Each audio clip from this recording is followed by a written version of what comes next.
Hi అండి. అందరికి నమస్కారం. ఈరోజు మనము చెప్పబోయే లేటెస్ట్ అప్డేట్ ఏంటంటే, ఆంధ్రప్రదేశ్‌లో రేషన్ కార్డ్ హోల్డర్స్ ఈకేవైసీ గురించి చెప్పబోతున్నా. ఆల్రెడీ దీనికి ముందు ఒక వీడియో కూడా నేను పెట్టడం జరిగింది.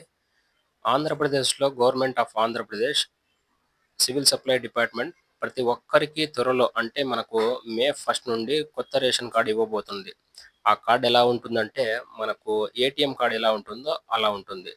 ఆ కార్డ్ రావడానికి మనకి ఏంటి ఎలిజిబిలిటీ అంటే కార్డ్ హోల్డర్స్‌లో రేషన్ కార్డ్‌లో ఎంతమంది మెంబర్స్ ఉన్నారో, ప్రతి ఒక్క మెంబర్ ఖచ్చితంగా ఈకేవైసీ అప్డేట్ చేయించుకోవాలి. ఈకేవైసీ అప్డేట్ ఎక్కడ చేస్తారంటే, మనకు సచివాలయం అంటే మీకు నియర్ బై సచివాలయం ఎక్కడుందో అక్కడికెళ్ళండి. ఒకటి లేదంటే మీరు రేషన్ ఎక్కడైతే తీసుకుంటున్నారో, ఆ రేషన్ డీలర్ దగ్గరికెళ్ళినా ఎవరివి ఈకేవైసీ పెండింగ్ ఉన్నాయి, ఎవరివి లేవనేది వాళ్ళ దగ్గర క్లియర్‌గా లిస్ట్ ఉంది. వాళ్ళు చెప్తారు. పాయింట్ 1 రేషన్ కార్డ్‌లో చిన్న పిల్లలుంటే ఏం చేయాలి? అంటే బిలో 5 ఇయర్స్ ఉన్న వాళ్ళకైతే రేషన్ కార్డ్‌లో బిలో 5 ఇయర్స్ ఉన్న వాళ్ళకి ఈకేవైసీ అవసరం లేదు. అది అవ్వదు. 5 ఇయర్స్ దాటి 1 డే అయినా కూడా మ్యాండేటరీగా ఈకేవైసీ తప్పనిసరిగా చేయించాలి.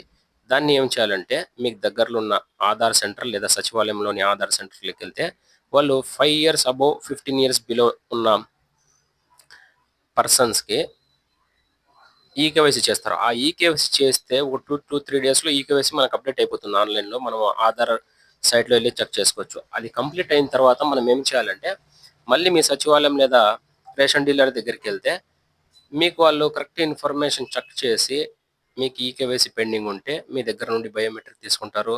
అక్కడ వాళ్ళకు బయోమెట్రిక్ చేసిన తర్వాత సక్సెస్ అని చూపిస్తుంది. సక్సెస్ అని చూపించిన తర్వాత మీ ఆధార్ ఈకేవైసీ కంప్లీట్ అయినట్టు. ఈకేవైసీ కంప్లీట్ అయితే అక్కడితో మీ రేషన్ కార్డ్‌లో మీకు ఎటువంటి ప్రాబ్లమ్ లేదు. అన్నీ క్లియర్ అయినట్టు అర్థం దానికి. కాబట్టి దానికి మనకు government of Andhra Pradesh next month April ఈ మంత్ అంటే 8 డేస్ మాత్రమే ఉంది టైము. ఆ 8 డేస్ లోపల ఈకేవైసీ అప్డేట్ చేసుకుంటే మనకు మే 1 నుండి మనకు డిజిటల్ ఏటీఎం కార్డ్ టైప్‌లో new ration cards government issue చేయబోతుంది.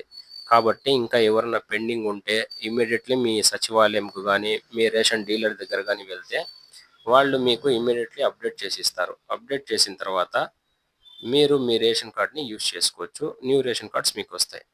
మరిన్ని లేటెస్ట్ అప్డేట్స్ ఎప్పటికప్పుడు ఇస్తూ వస్తాను. కాబట్టి న్యూ సబ్‌స్క్రైబర్స్ ఎవరైనా ఉంటే ఇమ్మీడియేట్‌లీ నా యూట్యూబ్ ఛానెల్‌ని సబ్స్క్రైబ్ చేయండి. లేటెస్ట్ అప్డేట్స్ ఇస్తాను. మీకు ఖచ్చితంగా యూజ్ అయ్యే ఇన్ఫర్మేషన్ ఇస్తాను. కాబట్టి నాకు సపోర్ట్ చేస్తూ ముందుకెళ్ళండి. Thank you very much.